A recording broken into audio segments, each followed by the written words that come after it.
Bhadrakali Telugu film review by allrounder star Ballem Venumadhav. Cinema నిడివి 2 గంటల 37 నిమిషాలు. ఈ సినిమాకు వచ్చిన సర్టిఫికేట్ యూఏ 16+. విడుదల తేదీ వచ్చేసి 19 సెప్టెంబర్ 2025. చాలా సినిమాల మధ్యన ఈ సినిమా విడుదలైంది. ముందు టైటిల్ గురించి మాట్లాడుకుందాం. భద్రకాళి అనే టైటిల్ అంతకుముందు చిన్ని చిన్ని కన్నయ్య కన్నులలో నీవై అనే అందమైన పాటున్న ఇళయరాజా మ్యూజిక్లో సినిమా భద్రకాళి. ఆ టైటిల్ పెట్టుకున్న సినిమా ఇది బాగా ఎక్స్పెక్ట్ చేసుకొని జనాలు వచ్చారు. అయితే ఈ మధ్య మనకు బిచ్చగాడు సినిమాతో ఒక మంచి హీరోగా ఫామ్లోకి వచ్చినటువంటి, అప్పుడు కూడా బిచ్చగాడు అంటే ఇదేం టైటిల్ అనుకున్నారు జనాలు. కానీ ఆ సినిమాకు ప్రమోషన్ కూడా 4వ రోజు నుంచే నేను అభినవ్ సభ చేయడం జరిగింది. ఆ తర్వాత అది బ్లాక్ బస్టర్ అయిన సంగతి అందరికీ తెలిసిందే. ఇదే విజయ ఆంటోనీ కార్పొరేషన్ నుంచి ఇప్పుడు వస్తున్నటువంటి ఒక సినిమా పేరు పూకి అని పెట్టారు. పూకి ఏం టైటిల్? అది తమిళ్లో వేరే అర్థం అంట, అది వేరే భాషలో వేరే అర్థం అంట. పూకి అని టైటిల్ పెడితే కొందరు ప్రముఖులు అడ్డు చెప్పారు. పూకు అనే మాట అర్థం వచ్చేలాగా పూకి ఉంది అని. సో దాన్ని మళ్ళీ బూకి అని మార్చారు. సో టైటిల్స్ దొరకక పూకి అంటే థియేటర్లోకి వెళ్ళిన తర్వాత మల్టీప్లెక్స్లో అమ్మాయిలు అక్కడ టికెట్లు ఇస్తున్నారనుకోండి, పూకి ఒకటి అని అనవచ్చు, పూకి ఇవ్వచ్చు అని ఒకటి అడగవచ్చు. ఎన్నో రకాలుగా అనర్థాలటువంటి అవకాశం ఉంటుంది. వాడిని ఏమంటే టైటిల్ అంటున్నా అనే అవకాశం ఉంది ఆకతాయిలు. సో అట్లా పూకి అని టైటిల్ ఇప్పుడు ఎక్కడైనా బస్ స్టాండ్లోనో దేంట్లోనో పోస్టులు వేస్తే పూకి అని చదివి ఇంకెవడైనా ఆకతాయి కూడా ఏదైనా చేసే అవకాశం ఉంది. ఈ ప్రైవేట్ పాటల మీద పేర్లు ఏంటి, పూకి తన్లు ఇవి. ఆ మధ్య కూడా ఫక్ అని పెట్టాడు సినిమా పేరు. సో దాన్ని మళ్ళీ అది యూ ఇటు కలిపి పెట్టారు. జగపతి బాబు లాంటి ప్రముఖ నటులు యాక్ట్ చేశారు ఆ సినిమాలో. సో ఆ ఫక్ అయిపోయింది సినిమా, అది వేరే సంగతి. సో మొత్తానికి ఇప్పుడు వచ్చినటువంటి పూకి పేరు మార్చేసి మంచి పేరు పెట్టుకున్నారు, ఇప్పుడు బూకి అని పెట్టారు.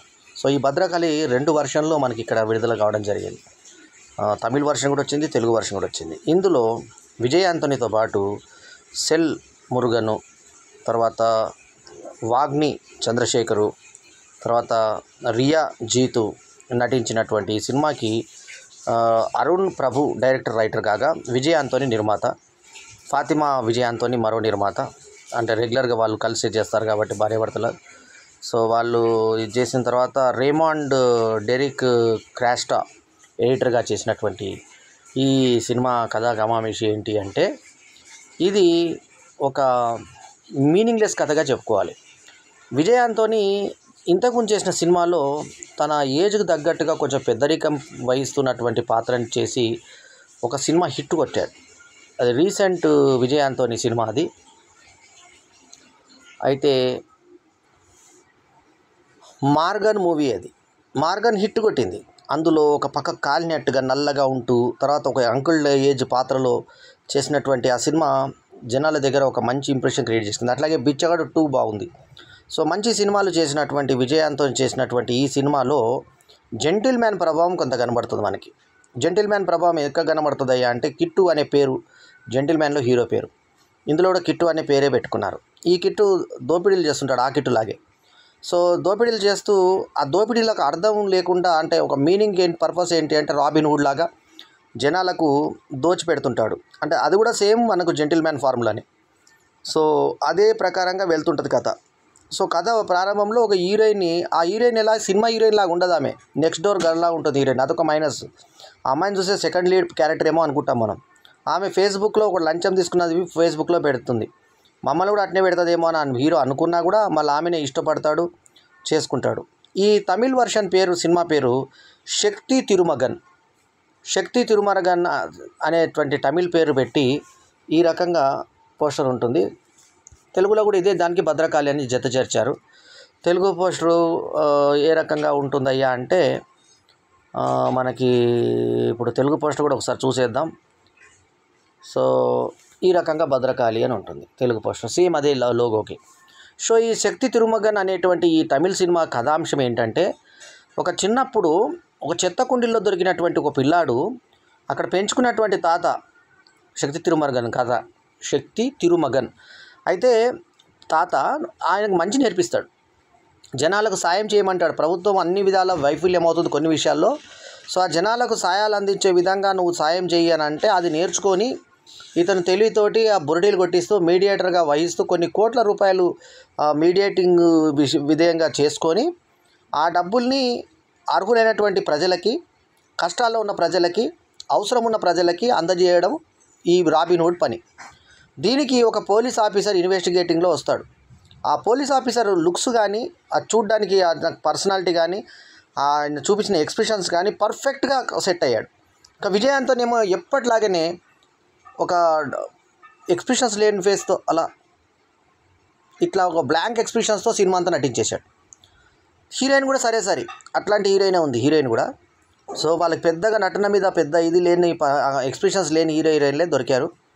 ఆ అబ్బాయి సహజంగా బిహేవ్ చేశాడు ఇన్స్పెక్టర్ సిబిఐగా చేసిన అతను. ఇక వీళ్ళు ఎక్కడికి వెళ్ళినా కూడా అక్కడ సంచలనం అవుతుంది. కొత్తగూడెం ఎమ్మెల్యే అని చూపించారు. అక్కడికి వెళ్ళిన తర్వాత ఆ ఎమ్మెల్యేని చంపించడము, ఒక పెద్ద ఆమెడని చూపించారు. ఆ పెద్ద ఆమెను చూస్తే మనకు పొలిటికల్గా ఏదో నేతల మీద చేసినాడు అనిపిస్తుంది మనకి కదా. అట్లాగే ప్రెసిడెంట్ అని ఒక పెద్ద అని పెట్టారు. ఆ ప్రెసిడెంట్ దేశ ప్రెసిడెంట్ అనుకోవాలా లేకుంటే పార్టీ ప్రెసిడెంట్ అనుకోవాలా అనేది కన్ఫ్యూజ్లో పెట్టారు మనకి. ఒక పెద్ద ఆమె ఒక పెద్ద ఆయన ఉంటారు. మనకు కరెక్ట్గా ఒక గత ప్రధాని లాగా అనిపిస్తుంది మనకి.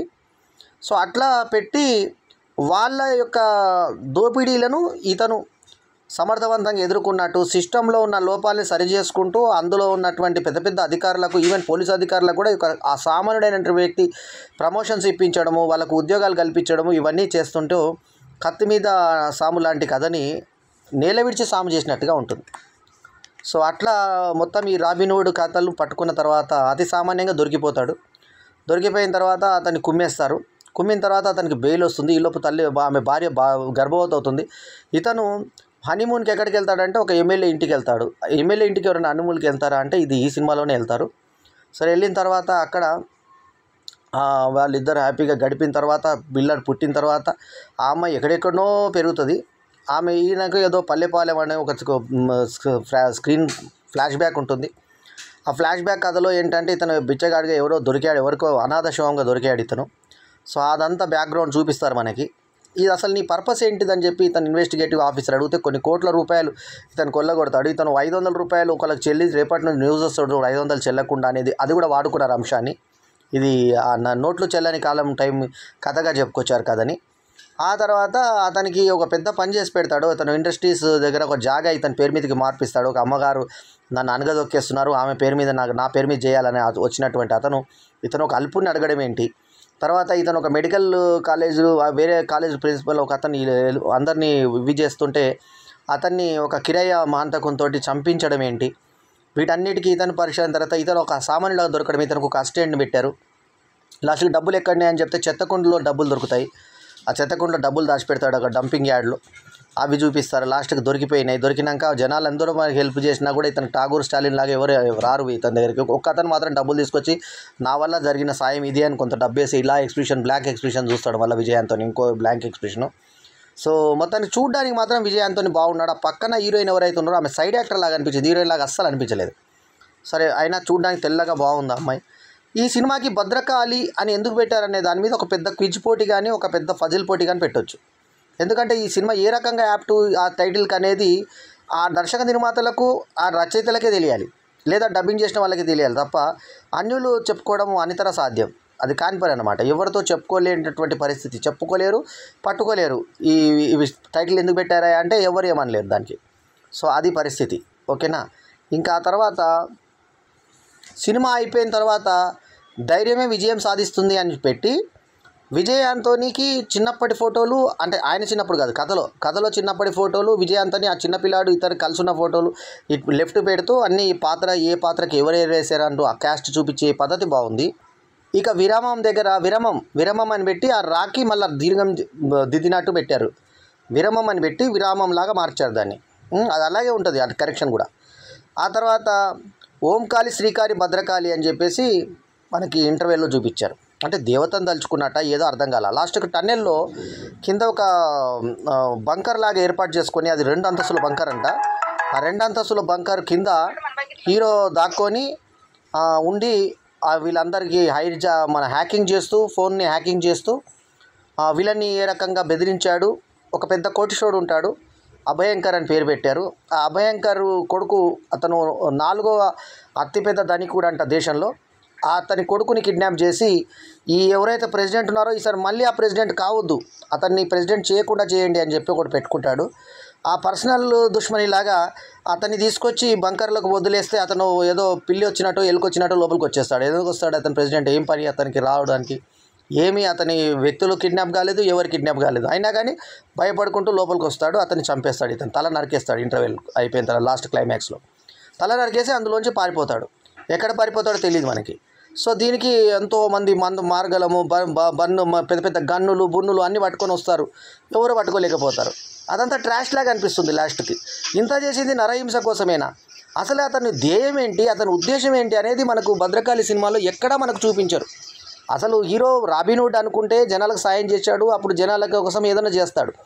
లాస్ట్కు ఒక వ్యక్తి ప్రెసిడెంట్ కావడం కోసమేనా ఇతను కష్టపడ్డది అని అనిపిస్తుంది. అట్లాగే భద్రకాళి అంటే ఎవరు? హీరోయిన్ మీద తీసుకొని హీరోయిన్ని తీసుకొస్తారేమో, ఆమె భద్రకాళి లాగా అనిపించింది కదా అని అనిపిస్తుంది మనకి. సెకండ్ హాఫ్లో ఆమెను డమ్మీ చేసేశారు, మొత్తం హీరో మీద ఉన్నాడు. అప్పుడు విజయాంతోని భద్రకాళి ఏ రకంగా అయ్యాడు? పోనీ భద్రకాళిని ఏమైనా ఆరాధించాడా, దేవునితో ఏమైనా మాట్లాడాడా అంటే అది లేదు. భక్తితో ఏమైనా కనబడ్డదా అంటే 2-3 దగ్గర అతను ఆ తీర్థయాత్రలు అయ్యేటప్పుడు అవి అమ్మవారిది ఎక్కించేటువంటి ప్రదేశాల్లో అతను కనబడతాడు. ఏం చేస్తున్నాడు ఆయన అంటే ఇక్కడ కామగానే ఉన్నాడు అంటే ఇతను వేరే వాళ్ళ ద్వారా అన్ని పనులు చేయిస్తుంటాడు, అదంతా మనకు చూపిస్తూ ఉంటారు. అందుకోసం భద్రకాళి అని టైటిల్ పెట్టారా, లేకుంటే ఇంకెందుకోసం పెట్టారు? లేక టైటిల్ బాగా ఇందాక చెప్పినట్టుగా పూకి అని టైటిల్ ఏదైతే పెట్టారో అట్లాంటి మూర్ఖంగా ఈ సినిమాకి కూడా భద్రకాళి అని చెప్పి సంబంధం లేకుండా పెట్టారా అనేది అర్థం కాకుండా ఉంటుంది. విజయ్ ఆంటోనీ ఓన్ కార్పొరేషన్ నుంచి వచ్చినటువంటి ఈ సినిమాకి నేను ఇస్తున్నటువంటి రేటింగ్ 2.75/5. ఇందులో నాణ్యతగా ఉన్న ఏంటి అంటే కొన్ని యాక్టింగ్కి సంబంధించినవి, బంకర్కి సంబంధించినవి, అవి కొన్ని సన్నివేశాలు బాగా తీశారు. అవి అండర్ గ్రౌండ్ లెవెల్లో, తర్వాత ఫైటింగ్ అవన్నీ కూడా బాగా తీశారు. ఆ రికార్డింగ్ బాగుంది. అవి బాగున్నా కూడా హీరోయిన్ లాగా లేకుండా సెకండ్ లీడ్ లాగా అనిపించడం ఒక మైనస్. అట్లాగే మెయిన్ కథ ఎవరైతే హీరో కథానాయకుడు లక్ష్యం ఏంటి ఉంటుందో ఆ లక్ష్యానికి సంబంధించినటువంటి దిశగా కాకుండా ఎటో వెళ్ళిపోవడం స్క్రీన్ ప్లే అది. తర్వాత వేరే ఇళ్లలో ఉన్నప్పుడు ఇతను హత్యలు చేస్తున్నప్పుడు వాళ్ళు ఏమాత్రం గుర్తుపట్టకుండా పోలీసులు వస్తే మిమ్మల్ని ఎంక్వైరీలు వెళ్ళిస్తారు, మీరు వెళ్ళిపోండి అని పంపించడం ఎంత ఫూలిష్గా చిన్నపిల్లల కథలాగా అనిపిస్తుంది అంటే అంత బేవార్స్గా అనిపిస్తుంది. సో దీనికి నేను ఇస్తున్నటువంటి rating 2.75/5 is my review rating. So ఈ శక్తి తిరుమగన్ అనేటువంటి తమిళ్ సినిమా భద్రకాళి రూపంలో వచ్చి జనాలను అలరించిందంటే ఈ వారం వచ్చినటువంటి సినిమాల ముందు బ్యూటీ లాంటి సినిమాల ముందు వెలువెలబోయిందనే చెప్పాలి. సో ఈ సినిమాకి థియేటర్స్ కూడా పెద్ద రెస్పాన్స్గా అనిపించట్లేదు కాబట్టి ఎంత పెద్దగా ప్రేక్షకులు కూడా పట్టించుకున్నట్టు అనిపించదు. సో మార్గన్ లాంటి హిట్ తర్వాత విజయ్ ఆంటోనీ ఫ్లాప్ పలకరించిందనే చెప్పాలి అన్డౌటెడ్లీ.